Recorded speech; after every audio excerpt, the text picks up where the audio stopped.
अगर तुम्हारा सपना तुम्हारा नशा है तो तुमको भगवान भी हरा नहीं सकता।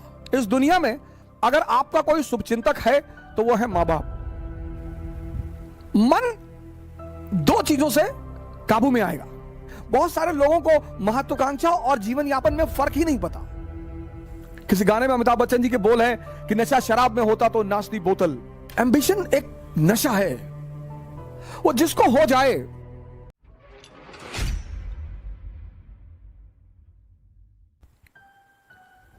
अगर तुम्हारा सपना तुम्हारा नशा है तो तुमको भगवान भी हरा नहीं सकता। बहुत बड़ा मंत्र है सर ये। अगर तुम्हारा सपना तुम्हारा नशा है, तुम्हारा जो भी सपना है। बहुत सारे लोग सपने उधार मांग के लाते हैं। हमारे पापा चाहते हैं कि हम आईएएस बन जाएं। तुम क्या चाहते हो? नहीं, हम तो बैंक में भी काम कर लेंगे। तब तुम नहीं बनोगे, तब तुम नहीं बनोगे, क्योंकि बनना तुम्हें है और वो तुम्हारा नशा ही नहीं है। जिन चीजों को भी आप समझ लोगे उनसे आप ऊपर उठ जाओगे। यह सबसे बड़ा सूत्र है सर। भागने की कोई आवश्यकता नहीं। जिन जिन चीजों को भारतीय अभिभावकों ने, मां बाप ने दबाने की कोशिश की, आज वही सब चीजें। सेक्स पर बात मत करो, सेक्स पे चर्चा मत करो, सेक्स पर नाम का नाम मत लो। अब देखो सारी क्लास ऑनलाइन चल रही है। बच्चा क्या देख रहा है तुम्हें क्या पता है? अब वो समय है जो आपको बताना पड़ेगा सर, बोलना पड़ेगा। क्योंकि जब भी कोई चीज हम बाहर से सीखते हैं तो बड़ी विकृत रूप में सीखते हैं सर। भारत में एक ग्रंथ है विज्ञान भारोतंत्र, जबरदस्त ग्रंथ है सर।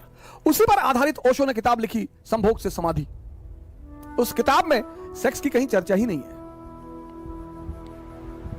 शंकर जी का बड़ा संबंध रहा नशे से। मैं बड़ा इस मामले को लेकर बड़ा चिंतित रहता था कि यार भगवान का नशे से क्या, ये क्यों धतूरा चढ़ाते हो उस पर, क्यों भांग चढ़ाते हो? सर उसका बड़ा आध्यात्मिक महत्व है। उसका इतना आध्यात्मिक महत्व है कि अगर हमारे देश का आदमी समझ जाए उस बात को, और वो सबके लिए है सर। मन दो चीजों से काबू में आएगा, या तो नशे से या ध्यान से। और शंकर जी का संबंध दोनों से है। मजेदार बात देखिए, प्रथम योगी माने जाते हैं विश्व के, ब्रह्मांड के। मन जो है वो दो चीजों से काबू में आएगा, एक तो नशे से। पर नशे से वो कुछ समय के लिए आएगा। कुछ समय के लिए आपको दुनिया का सारा दर्द भुला देगा, 4 घंटे 5 घंटे 6 घंटे, लेकिन 6 घंटे बाद वो फिर जिंदा हो जाएगा और दर्द हो जाएगा। फिर जब और दर्द हो जाएगा तो व्यक्ति फिर और नशे की तरफ भागेगा। फिर ऐसा हो जाएगा कि वो नशा उसे मार डालेगा। तो वो नशा, वो धतूरा, वो भांग, वो गांजा, ये जितनी भी नशे की चीजें हैं, ये भोलेनाथ पे चढ़ाई जाती है कि प्रभु ये तुम ले लो और ध्यान हमको दे दो। भारतीय संस्कृति के सुपरस्टार है सर, सुपरस्टार। पौरुष पर बल देते हैं, कपड़े पे ध्यान मत दो, कुर्ता पजामा डाल लो, निकल लो। ताकत होनी चाहिए कि प्रधानमंत्री के दरवाजे पर खड़े हो जाओ तो भागते हुए बाहर आ जाए। ये सब सूचना दे रहे हैं वो। टाई वाई लगा के, 50,000 का जूता पहन के, डीओ लगा के क्लर्क के सामने जाके खड़े हो कि विधायक जी से मिलना है। वो बैठा है, विधायक जी से मिलना, विधायक जी बिजी है। पता लगा विधायक जी अंदर दहला पकड़ खेल रहे हैं। बहुत सारे लोग जीवन यापन के साधन ढूंढ रहे हैं, एम्प्लॉयमेंट के साधन ढूंढ रहे हैं। बहुत सारे लोगों को महत्वाकांक्षा और जीवन यापन में फर्क ही नहीं पता। महत्वाकांक्षा एक नशा है।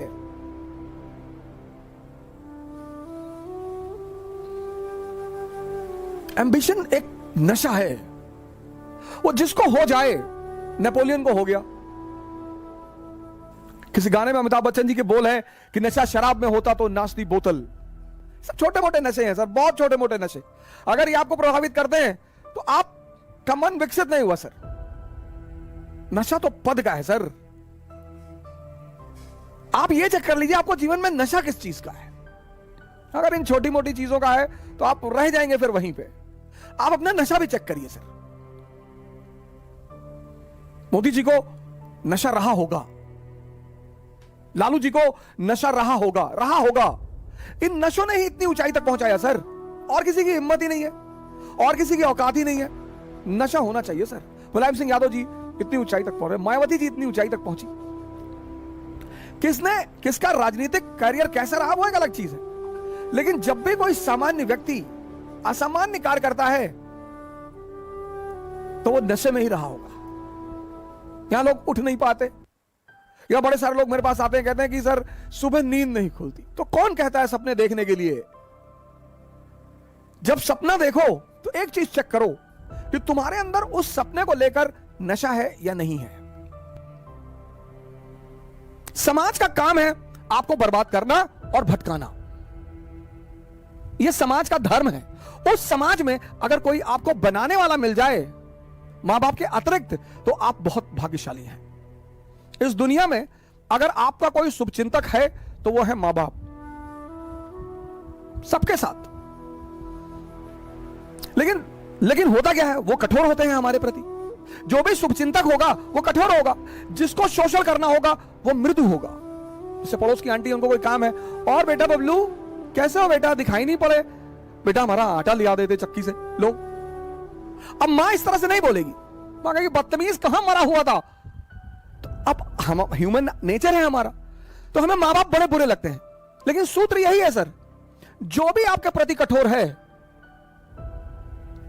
वो आपका भला सोचता है, और जो भी आपके प्रति मृदु है, अच्छा बोलता है, आपकी सिर्फ तारीफ करता है, वो आपके शोषण के फिराक में है। जय हिंद।